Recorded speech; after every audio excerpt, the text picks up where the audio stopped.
Good afternoon, everyone, and welcome back to the Adobe XD Daily Creative Challenge. My name is Howard Pinsky, Senior XD Evangelist here at Adobe, and I hope you're all doing well on this Monday afternoon. If you are tuning in live here on Behance, let me know in the chat who you are and where you're tuning in from. We've got Viviana and Katie and Henry and Hitisha and Ruth and Brett, Samuel, Umacorn, Afrosia, Ryan, Carlos, Messiah, great to see all of you. New faces, old faces. Sam Anderson is in the house. Not that he's part of that old faces group.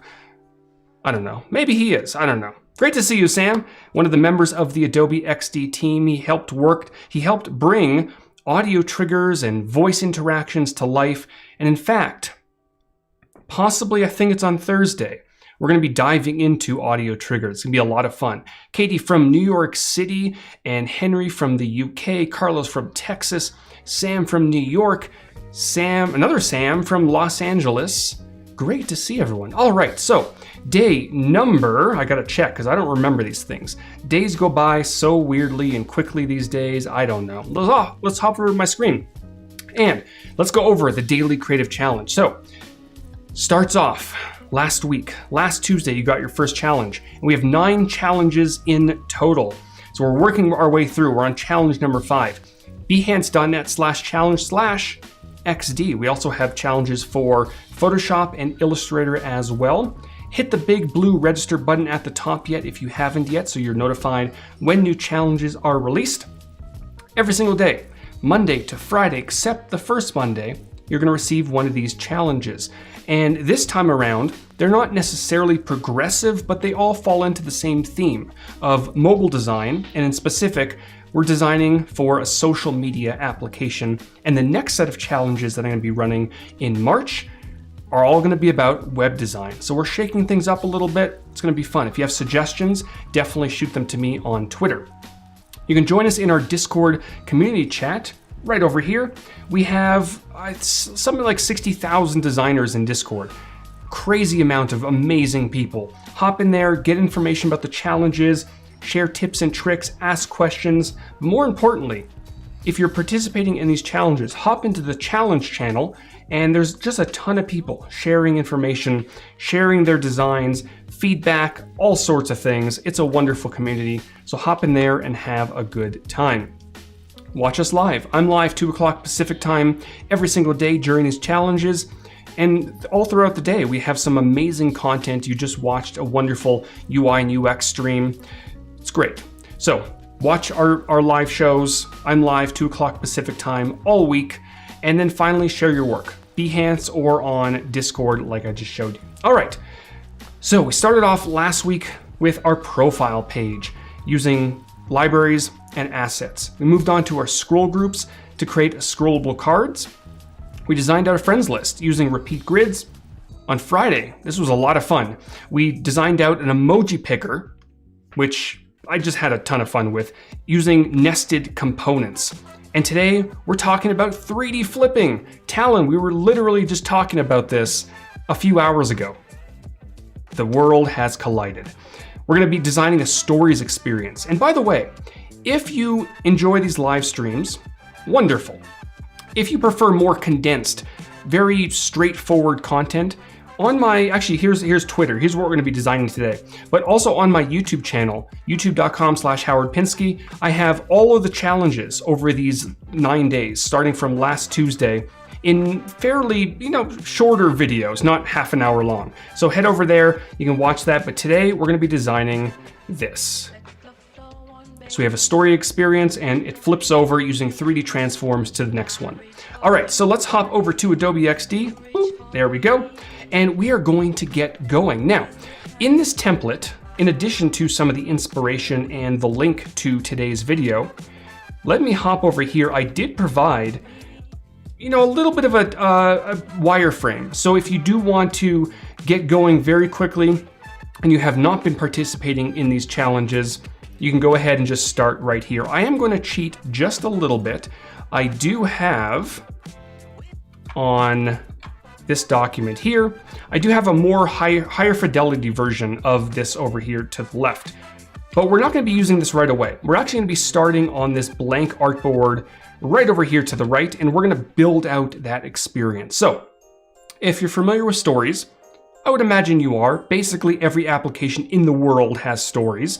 Maybe XD will have stories too. If you want stories in XD, let us know in the chat. Talon's there. I will personally have Talon design stories. Although I already did. It's on my Twitter account somewhere. All right, so we're going to start with a nice large image so that we can see this beautiful content that our users are posting. I'm going to grab the good old rectangle tool from the left-hand side and drag one out across this artboard, right? Now, I'm going to hop over to Finder. There's a lot of different ways to get content in Adobe XD. My favorite way, most convenient way, is to just grab an image. And let's grab, oh, do we want to grab this? I mean, look at this. I'm grabbing this image. Boop, there we go. Talon's got very quiet since I told the world that he would be designing stories in Adobe XD. All right, so we have our lovely cat image inside of this mask. And of course, if you need to, you can double click and adjust the scaling, adjust all the things, but this looks pretty good. It looks amazing. Talon says, interesting, ... I don't know where we're going with this. All right. Now, at the top of this particular design, we're going to want a few things. The main important thing is the progress bar to show how long this story is going to last for. So what I'm going to do very simply, I'm going to grab you can do this with a line or a rectangle. I'm going to grab the line and draw one out across this artboard. And in the properties inspector at the bottom right-hand corner, I'm going to increase the size of this quite a bit so that it's nicely visible. And I'm going to change the color to white. All right. And make sure it's centered. Beautiful. Now, because I'm designing for an iPhone, I have to keep in mind that at the top, there's the lovely notch that we all know and love, right? So you don't want to put anything too close to this because you won't be able to see it, or it'll just look visually not very appealing. So I'm going to move it down just so we have enough room, hit the play button just to see how things are looking. It looks okay. All right, now this particular progress bar is going to be made up of two elements. It's going to be made up of the active, how long it's been watched for, and inactive. Now this one here is going to be the inactive. So what I'm going to do is I'm going to grab the opacity slider and drag it on down. Somewhere around 15% looks pretty good. And then I'm going to duplicate this shape, Command and Control D, and then just bring this one back and then bump the opacity. I'm going to bring it as far back as I possibly can so it's a nice tiny little line. When we eventually get to the prototyping side of things, it's going to immediately start loading, so I'm not too concerned about it being exactly at 0. All right, and I'm going to go ahead and name this active, or maybe watched and not watched. All right, now below this line, we may want to display who has posted this particular story. So I'm going to grab the good old rectangle tool one more time and drag out a little avatar. Let's go ahead and round out the corners. 8 pixels looks pretty good. And then I'm going to hop back over to Finder, and I'm going to hop into my Toy Faces library. Wonderful library. Sam might post one of the, or who's modding today? We have so many Sams. We have 3 Sams in the chat. It's way too much. One of you leave. I'm just kidding. Great Toy Faces library. I'm going to grab, let's say this one right here, pop it in there. Beautiful. And then over to the right, we're going to want 2 text layers. The first one, shortcut key T, I'm going to type out the person's name. So I'm going to grab, let's say, Umacorn. I see you in the chat. Did I spell that right? I hope I did. I think I did. Yes. All right, I'm going to make sure to left align this. And that looks pretty good right there. I'm going to duplicate another text layer over to the right. And I want, in this case, to show when this was posted. So maybe this was 15 minutes ago. Now, this is more secondary information. So I'm going to drop the size a little bit. I'm going to drop the weight to maybe regular, and maybe even drop the opacity a little bit. Let's try 50%. Let's see what that looks like. Okay. I'm going to actually bump these up a little bit. And again, I stress this all the time. This is the importance of previewing your prototypes, even if you're not prototyping it, right? Press the play button, see how things are looking when you're zoomed out. Let's move this over a touch. Let's try 8 pixels there. And there we go. Now, one thing I want to do is I want to make sure that if I do have to change this username, that this layer over here to the right also adjusts. So I'm going to make sure to select both of these layers, pop them into a group, Command and Control G. I'll call this user info. Ooh, I spelled that very incorrectly. And then over to the right within the properties inspector, I'm going to turn on a stack. And this will allow me to dive in here and make changes, and that text layer over to the right will automatically adjust, which is wonderful, right? All right, so now over to the right, we're short on time today, so I'm gonna just add one element over here to the right, a close button. And very simply, I'm gonna grab my line tool, if I can find the right shortcut. There we go. I got a new keyboard and I don't have letters on the keyboard. Don't judge me. And sometimes I lose track of where things are. I did it to myself. I'm gonna change the color to white, bump up the size a little bit, round out those caps. And I'm gonna rotate this in the properties inspector 45 degrees. Then I'm gonna duplicate, Command and Control D, and whoop, flip it over. And now we have a close icon. Beautiful. It's a little small. Whoop, now it's not. Wonderful. All right. I'm gonna group these two elements, call this close, group these, call this user, group these, and call this progress. All right, so now down at the bottom of this particular interface, we may want the ability to send a message or a reply. So with my rectangle one more time, I'm gonna draw one out across this artboard. Now in the video that I did upload to YouTube, there was a second button, but we are short on time. I do want to get to the good stuff, the 3D flipping. So I'm gonna just drag it out across the entire thing, round out the corners.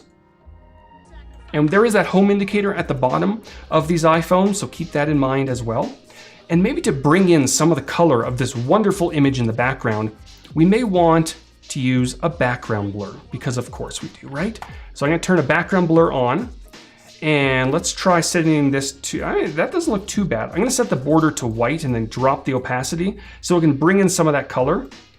This isn't too bad, but of course you can experiment. You can drop the brightness to maybe 0, if I can find that key. There it is. And then, maybe we'll drop the color to black and then, okay. So you can go light, you can go dark. I don't know which I prefer. Let me know in the chat. But I'm gonna leave it at this for now. And then on the inside, leave a reply, ... Make it a little bit larger, whoops, a little bit larger. And drop the opacity. Okay, I think we're gonna run with this. It will work.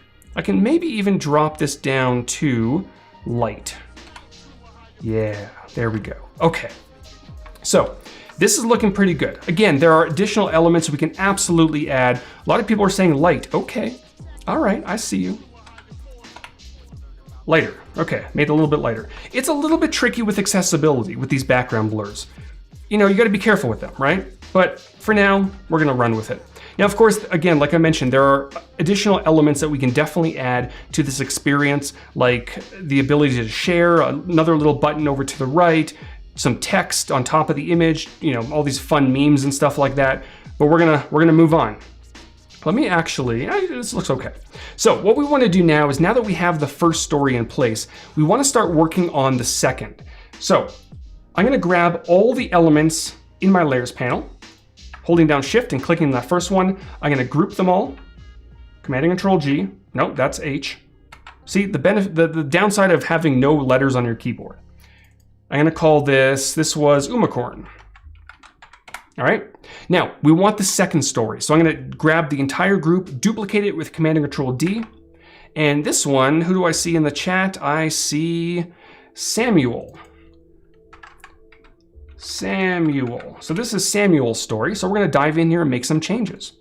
And hopping over to Finder, let's find a picture that looks like it could be Samuel. This one looks pretty fancy. It almost looks like Samuel. He's got the headphones maybe. He doesn't have a hat, but that's okay. We'll run with it.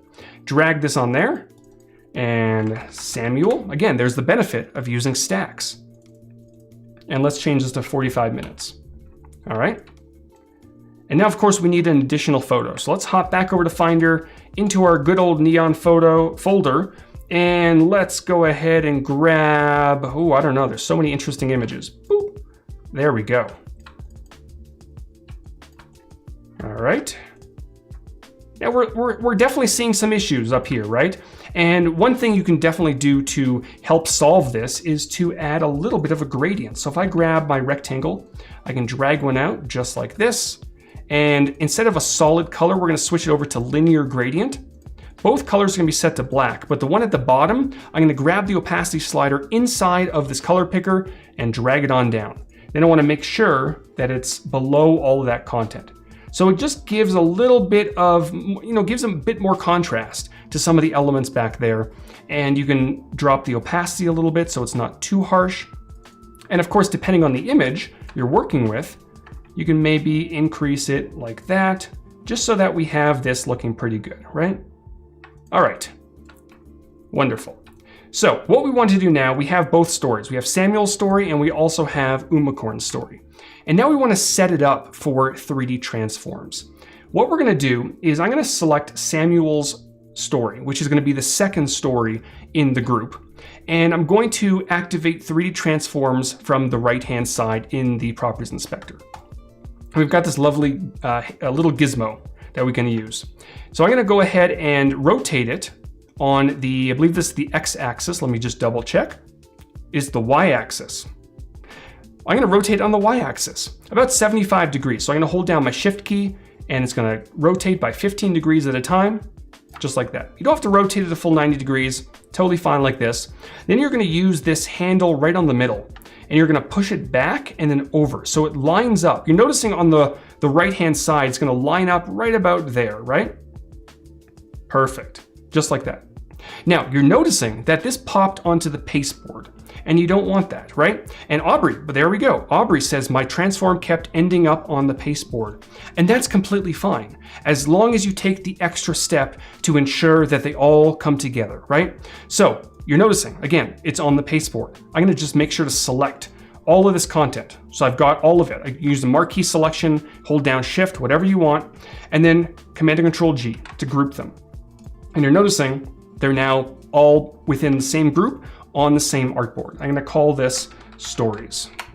There we go. Someone's asking, whenever I create a component in a repeat grid, the master is formed outside the artboard somewhere on the canvas. Yeah, so that's a recent change, very similar to nested components. When you create a component inside of a larger component or a repeat grid, it becomes an instance. So you wanna make sure to right-click, press Edit Main Component, and you'll be able to make those edits. It's the preferred method for a lot of designers, so that's kind of why we made that change.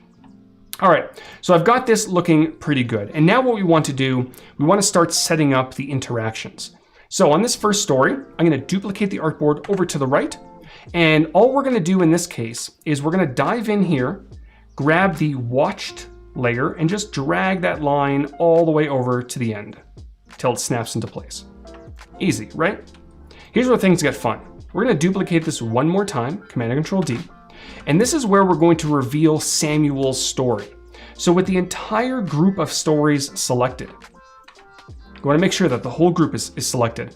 I'm going to grab the gizmo and rotate it on the same Y-axis, but going the opposite direction. Again, holding down Shift, so we're rotating 15 degrees at a time. And there we go.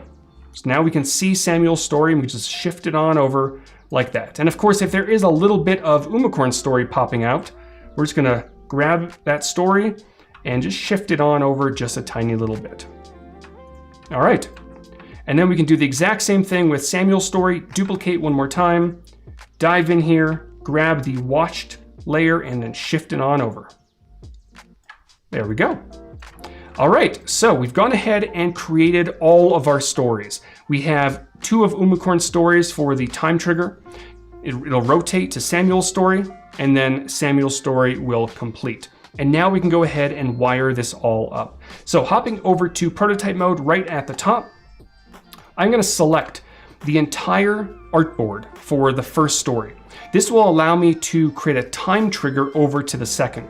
So if I grab the handle on the right-hand side, drag it to the second artboard, In the properties inspector, I can now choose a time trigger. And I want it to kick off immediately, so I'll set the delay at 0 seconds, but I do want auto animate selected so that XD notices the differences between those two artboards and animates those changes. Now for the easing options, usually I go with ease in out, but for this I want a pretty consistent 4 seconds. So I'm going to set this to none, and we'll just go for 4 seconds. Of course you can go for 5 seconds, 3 seconds, whichever makes more sense. And then I'm also going to do the exact same thing from this story over to this one. And the reason I'm skipping this interaction over here on the left is so that when I drag this wire, it's the exact same property, so I don't have to make any changes. So now I can go back and set up the actual rotation. We set up the physical rotation, we now need to set up the interaction between the two artboards that are rotating. So exact same process, right? Grab the handle with the artboard selected, drag it over to this Samuel story. Time trigger, 0 second delay should work, but for this one, we're gonna add a little bit of an ease in and out, but we'll try, let's say try 0.6 seconds and we'll see what that looks like. All right, so are we ready? Here we go. We're gonna click on the first artboard. We're gonna press, you can also, yes, Ankita, you can also set up a drag trigger as well if you're not worried about the time triggers. If you're in the middle of a time transition with a 0 second delay at the end, you will not be able to use the drag trigger. But if you just wanna drag back and forth, absolutely. Sam is asking, will there be longer durations in the future? I don't know, but I do know prototyping is a big focus for us, so possibly. All right, so I have that first artboard selected. I'm gonna press the play button at the top. You're gonna notice it's automatically starting the story process and it flips over to the next, right? Now, like Ankita said, if you aren't worried about that time trigger, what you can do is set up a drag trigger so that you can control it like this. Look at that. Now we're seeing a little bit of white in the background. That's the artboard back there. So what we can do is just go ahead and select all of these artboards in design mode, set the background to black, and now it looks a little bit more cleaner, right? Look at that. I can just do this all day. Fancy. But I do like that time trigger. So I'm gonna go back to the time trigger, and that looks pretty good. So the big question is, what do we do at the end of this story here? Of course, we could have it transition back to the first one, right? If we do want that looping animation, just like that, so that when it does get to the end of this particular story, it's a little bit too slow, but it does go back to the first one, right? Why is that one slow? Oh, because I had easing set to none. There we go, right? So it can go back. Now, of course, when you're in a stories experience, Instagram, Facebook, whatever it might be, when you do get to the end of the sequence of stories, it typically just goes back to the home screen or the screen that you were at. So in that case, what we're gonna do is instead of going back to this first story, we're actually gonna drag this handle back to this artboard, which is where these stories will launch from. And I'm gonna go ahead and time trigger 0 seconds, which is wonderful. This one, we probably don't need auto animate because the story isn't really animating anywhere. We can do a simple transition and maybe we can even push it down, maybe. Ooh, that's kind of fancy. So you can push down, slide down, completely up to you, whichever you prefer. And now what we have to do, just to wrap things up, is wire this up to this artboard. So we don't have Umacorn's photo here, so I'm gonna dive in design mode, copy, paste that in there. And by the way, I just use the shortcut for paste appearance, which is right-click, paste appearance. And I want to make sure that we have the same border radius, 16. Change this name to Umacorn. There we go. And now, from prototype mode, we can select that photo, drag it over. Let's go for a push up. Let's see what that looks like. And here we go. So we're on this artboard here with all this content. We can click, pushes up, starts the story automatically. We're gonna watch for the flip. Samuel's story is gonna kick off, and then it's going to complete. So that's going to do it for today. Again, if you do wanna watch a more condensed version of this content, it's on my YouTube channel, youtube.com/Howard Pinsky. Big thank you to everyone who has joined me today, Ankita and Richard and Umacorn, Joelle, Samuel, Atisha, Anahit, Aubrey, and everyone else. Big thank you. I will be back tomorrow with day number 6 of the XD Daily Creative Challenge. Hope you all have a wonderful day, and I will see you all next time.